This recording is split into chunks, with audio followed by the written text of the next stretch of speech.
नमस्कार दोस्तों, मैं ओपीडा का स्वागत है आप सभी का एसएससी क्लासेस सीकर के इस यूट्यूब चैनल में। दोस्तों, अपन जनरल साइंस के बारे में अभी डिस्कस करने वाले हैं और जनरल साइंस का जो पॉइंट है वो धातु अधातु अपन ने चालू कर दिया था। अब धातु अधातु में आगे अपन डिस्कस करने वाले हैं। धातु अधातु का एक पार्ट हो गया और पहले पार्ट के लास्ट में अपन ने ये पढ़ा था कि धातु के जो गुण हैं वो कौन कौन से हैं। तो धातु के गुण आपको कंप्लीट समझा दिए थे पहले पार्ट में, ठीक है। तो आज जो नए बच्चे जुड़ रहे हैं वो निश्चित रूप से जो पहला पार्ट है अपना धातु अधातु का वो देख लेना, ताकि पूरा पॉइंट जो है वो बढ़िया तरीके से क्लियर हो जाए। तो दोस्तों आते हैं अपन पॉइंट पे। धातु अधातु के जो धातु के गुण धर्म हैं वो अपन ने कंप्लीट कर लिए हैं।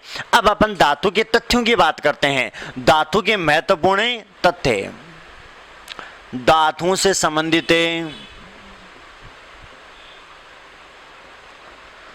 महत्वपूर्ण तथ्य। देखना दोस्तों ध्यान से। सबसे पहली बात, पहला क्वेश्चन आपसे पूछे सबसे हल्की धातु कौन सी है? सबसे हल्की धातु कौन सी है? तो आंसर आएगा आपका लिथियम। दोस्तों सबसे हल्की धातु कौन सी है? लिथियम है, ध्यान में रखना, ठीक है। अब आपको ये पूछे कि सबसे हल्का तत्व है, सबसे हल्का तत्व कौन सा है? तो आंसर क्या आएगा भाई? सबसे हल्का तत्व है आपका हाइड्रोजन। कंपैरिजन करके ध्यान में रखना भाई, इंपॉर्टेंट बात बताने जा रहा हूं। सबसे हल्की धातु आ गई आपकी लिथियम, सबसे हल्का तत्व आ गया आपका हाइड्रोजन। इसके अलावा आपसे पूछा जाए कि सबसे हल्की गैस, ये मैं रासायनिक गैस में बता चुका हूं, लेकिन तीनों कंपैरिजन करके ध्यान में रखना। सबसे हल्की गैस, सबसे हल्की गैस जो है वो है आपकी हीलियम। सबसे हल्की गैस कौन सी है दोस्तों? हीलियम। क्लियर है ना? तो तीनों पॉइंट बढ़िया तरीके से देखना। अगर सबसे हल्की धातु नाम आता है तब तो आंसर आपको देना है लिथियम। सबसे हल्का तत्व नाम आता है तब आपको आंसर देना है हाइड्रोजन। सबसे हल्की गैस नाम मिलता है आपको क्वेश्चन में तब आपको आंसर देना है हीलियम। क्लियर है दोस्तों? उसके बाद अपन बात करने वाले हैं सबसे भारी धातु। सबसे भारी धातु, तो ध्यान ये देना भाई, सबसे भारी धातु जो है वो है ओस्मियम। सिंबल याद रखना OS। सबसे भारी धातु है ओस्मियम, ठीक है, ओस्मियम। सबसे भारी धातु कौन सी है? ओस्मियम। एक आपसे पूछता है सबसे कठोर धातु, सबसे कठोर धातु, तो ध्यान देना भाई, सबसे कठोर धातु कौन सी है? प्लेटिनम, ठीक है ना। सबसे कठोर धातु कौन सी है? प्लेटिनम। प्लेटिनम का सिंबल क्या होगा? प्लेटिनम का सिंबल होगा आपका PT। इसके अलावा एक कठोर धातु और है, अगर आपको प्लेटिनम ऑप्शन नहीं मिलता है तब आपको आंसर करना है कठोर धातु में टंगस्टन। बोलो क्या आंसर करना है आपको? टंगस्टन। टंगस्टन का सिंबल क्या होता है? W होता है। टंगस्टन को अपन किससे रिप्रेजेंट करते हैं? W से लिखते हैं। अब देखो भाई, यहां पर दो तीन इंपॉर्टेंट बात और बनती है, वो कौन कौन सी? एक आपसे ये पूछे कि बल्ब का जो फिलामेंट होता है वो किस धातु का बना होता है? तो दोस्तों ध्यान रखना, बल्ब का फिलामेंट, बल्ब का फिलामेंट किस धातु का बना होता है? तो आंसर क्या आएगा आपका? टंगस्टन का बना होता है। और इसका कारण क्या है? यानी दूसरा क्वेश्चन आपसे ये पूछ सकता है कि बल्ब का फिलामेंट टंगस्टन धातु का क्यों बनाया जाता है, इसका रीजन क्या है? तो इसका रीजन दोस्तों ये है कि इसका जो गलनांक होता है वो उच्च होता है। यानी इसका गलनांक उच्च होता है, यानी कितना होता है आपका? 3500 डिग्री सेल्सियस। इसी कारण बल्ब का जो फिलामेंट होता है वो टंगस्टन धातु का बना होता है। बोलो क्लियर है दोस्तों? एक बार पूरा ध्यान से रिपीट कर लेना कि सबसे हल्की धातु कौन सी? लिथियम आ जाएगी। सबसे हल्का तत्व कौन सा? हाइड्रोजन आ जाएगा। सबसे हल्की गैस कौन सी? हीलियम आ जाएगी। सबसे भारी धातु कौन सी? ओस्मियम आ जाएगी। सबसे कठोर धातु प्लेटिनम आ जाएगी। और कठोर धातु दूसरी की बात करें, अगर ये ऑप्शन नहीं मिलता तो टंगस्टन जो है उसी को भी कठोर मान सकते हैं। बल्ब का फिलामेंट किस धातु का? टंगस्टन का बना होता है। इसका गलनांक का मान उच्च होता है, यानी गलनांक इसका 3500 डिग्री सेल्सियस होता है। क्लियर है दोस्तों? अब देखो भाई, 2-3 क्वेश्चन प्लेटिनम धातु के और बनते हैं, वो मैं यहाँ रिपीट करने जा रहा हूँ। देखो भाई, प्लेटिनम का क्वेश्चन अगला क्या बनता है, कठोर धातु में तो आंसर आएगा ही आएगा प्लेटिनम। इसके अलावा अपन ये कह सकते हैं कि सबसे महंगी धातु, सबसे महंगी धातु या कम मात्रा में मिलने वाली धातु, कम मात्रा में मिलने वाली धातु, तब आंसर क्या आएगा कि सबसे महंगी धातु कौन सी है भाई, प्लेटिनम है। और भारत में सबसे कम मात्रा में मिलने वाली धातु भी कौन सी है भाई, प्लेटिनम है, ध्यान में रखना, ठीक है। इसके अलावा अपन ये कह सकते हैं कि भाई धातु है, धातु में कौन सी ज्यादा सुचालक होती है, कौन सी कम होती है, कौन सी कुचालक होती है। तो यहाँ कुछ अपवाद भी आएंगे, बढ़िया तरीके से आपको पॉइंट को नोट करना है, ठीक है।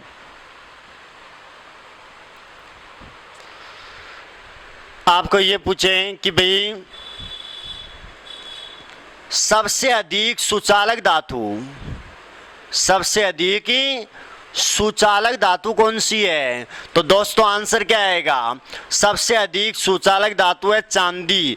चांदी का सिंबल क्या होता है आपका, Ag, ठीक है ना। सबसे अधिक सुचालक धातु कौन सी है, चांदी। अगर चांदी ऑप्शन में नहीं मिलता है तो दूसरी अधिक सुचालक धातु कौन सी है, तब क्या आएगा आपका, कॉपर यानी तांबा आएगा, ठीक है।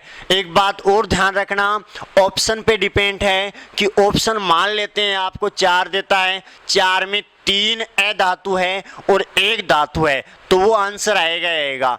अगर आपको ये देता है कि 4 ऑप्शन है, चारों धातु के हैं, तो उसमें से ज्यादा सुचालक कौन सी है, तो क्रम याद रखना, सबसे ज्यादा कौन सी है, चांदी है। दूसरा स्थान किसका है, तांबा का है, यानी कॉपर का है। सिंबल क्या आ जाएगा आपका, Cu आ जाएगा, ठीक है।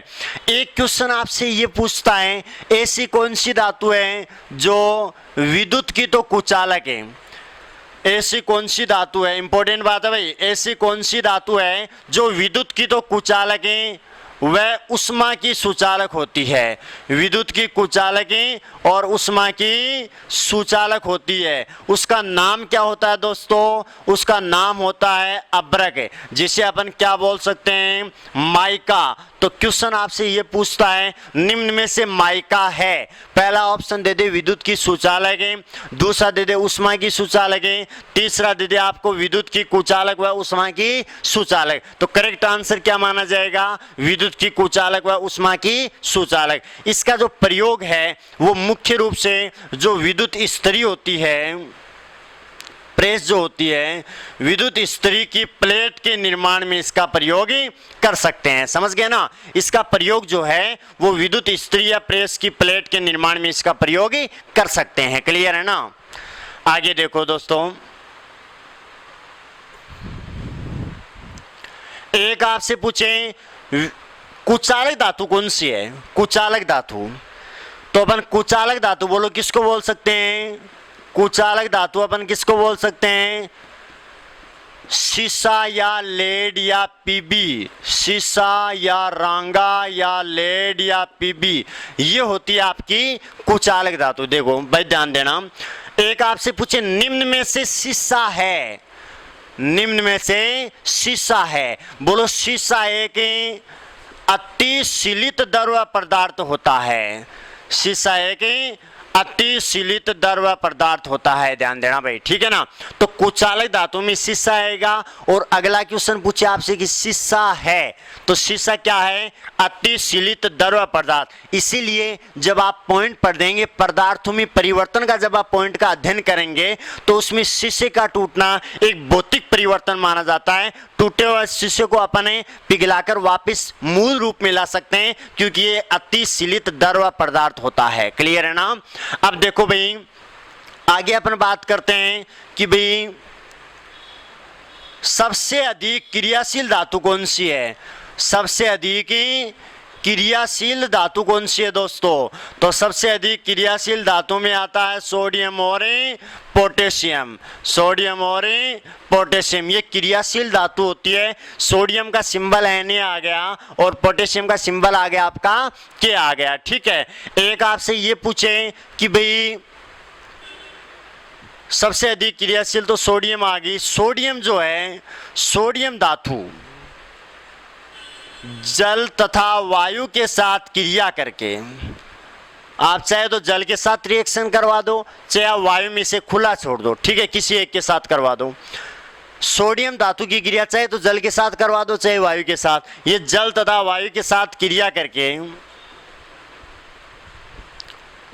करके आग पकड़ लेती है। क्या करती है भाई? आग पकड़ लेती है। अतः इसे सुरक्षित कहाँ रखा जाता है भाई? इसे सुरक्षित रखा जाता है मिट्टी के तेल में। ध्यान रखना भाई, सोडियम को सुरक्षित कहाँ रखा जाता है? मिट्टी के तेल में रखा जाता है। जबकि एक उर्वरकीय पदार्थ होता है जो हमारे शरीर में जो हड्डियां होती है उसमें लगभग 99% होता है, ठीक है, 1% शरीर के अन्य भागों में होता है, उसका नाम है आपका फास्फोरस। तो फास्फोरस लगभग 99% तो हड्डियों में होता है, 1% शरीर के अन्य भागों में हो सकता है, ठीक है। तो जो उर्वरकीय पदार्थ है हमारे शरीर में फास्फोरस, वो भी वायु की उपस्थिति में आग पकड़ लेता है। अतः फास्फोरस को बोलो कहाँ सुरक्षित रखते हैं? फास्फोरस को कहाँ सुरक्षित रखा जाता है? फास्फोरस का सिंबल क्या आएगा आपका? पी आएगा। फास्फोरस को सुरक्षित रखा जाता है पानी में, ठीक है ना। दोनों को कंपैरिजन करके ध्यान में रखना है। फास्फोरस को कहाँ रखेंगे? पानी में। जबकि मिट्टी के तेल को कहाँ सोडियम को कहाँ रखेंगे? मिट्टी के तेल में। क्लियर है ना? अब देखो आगे, एक आपसे क्वेश्चन ये पूछे कि सड़कों के किनारे जो लाइटें लगी होती है जिसका नाम स्ट्रीट लाइटें होता है, स्ट्रीट लाइटें, उसमें कौन सी धातु होती है भाई? सोडियम। तो अपन ये कह सकते हैं कि सड़कों के किनारे लगी लाइटें पीली क्यों दिखाई देती है, या स्ट्रीट लाइटें पीली क्यों दिखाई देती है? तो बोलो किसके कारण दिखाई देती है दोस्तों? सोडियम के कारण दिखाई देती है, ध्यान में रखना, ठीक है। उसके बाद देखो भाई, अपन बात करने वाले हैं कि भाई ज्यादा क्रियाशील का अपन ने अध्ययन कर लिया। जैसे पहले सुचालक का अध्ययन कर लिया, फिर अपन ने कुचालक के अपवाद जो है वो देख लिए। अब ज्यादा क्रियाशील के बारे में अपन ने तथ्य का अध्ययन कर लिया। अब जो कम क्रियाशील है उसके बारे में मैं आपको बताने वाला हूं। इनको तुलना कर करके आपको ध्यान में रखना दोस्तों। अगर कम क्रियाशील की बात करें तो सबसे कम क्रियाशील धातु कौन सी है? सबसे कम क्रियाशील धातु, सबसे कम क्रियाशील धातु, इसमें आता है सोना और चांदी। पहली वरीयता सोना को नहीं मिलता तो चांदी आ जाएगा। तो सबसे कम क्रियाशील धातु क्या आएगा आपका? सोना व चांदी आ जाएगा। जो ऑप्शन आपको देता है उसके अकॉर्डिंग आप आंसर कर देना। इसके अलावा आपको पूछे कि पृथ्वी के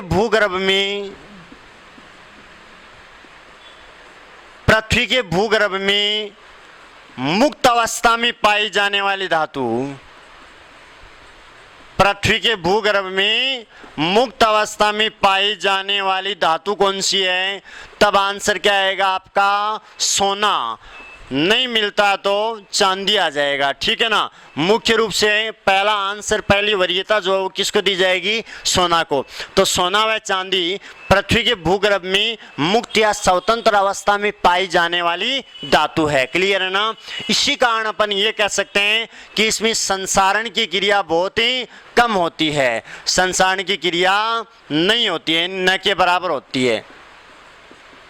इसी कारण अपन बात करें कि जो आभूषण हैं वो किसके पहने जाते हैं? सोना व चांदी के। आभूषण सोना व चांदी के क्यों पहने जाते हैं?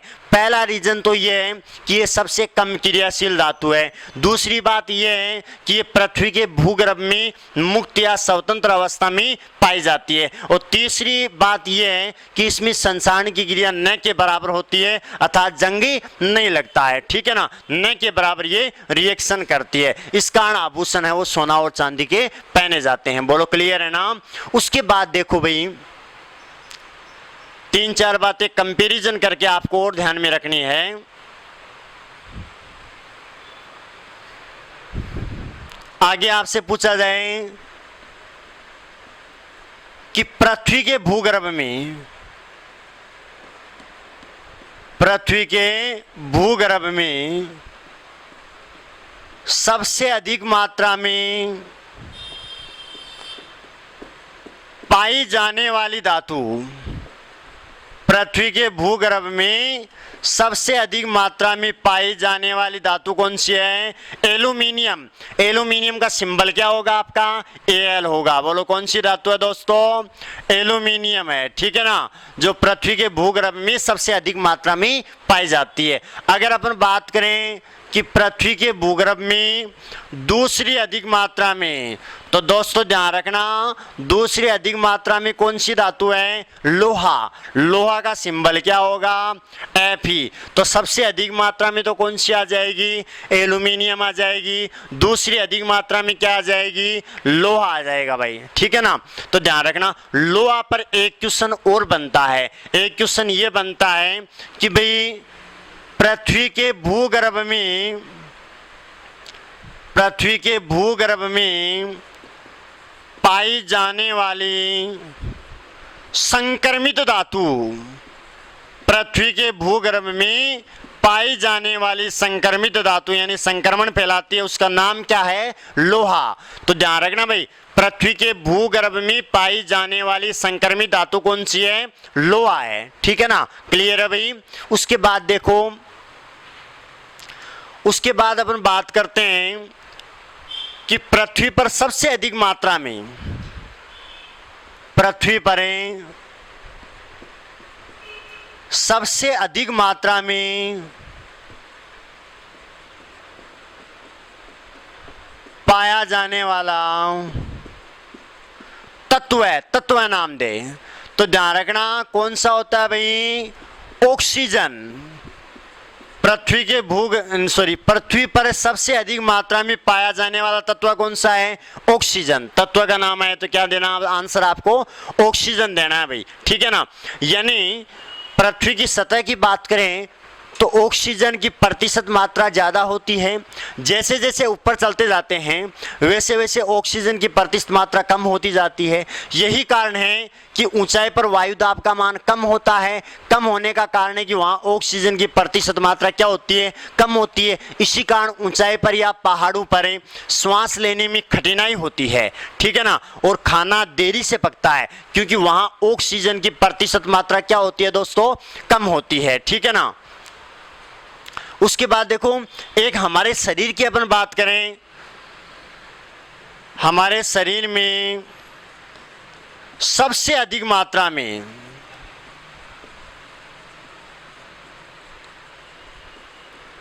पाया जाने वाला तत्व है,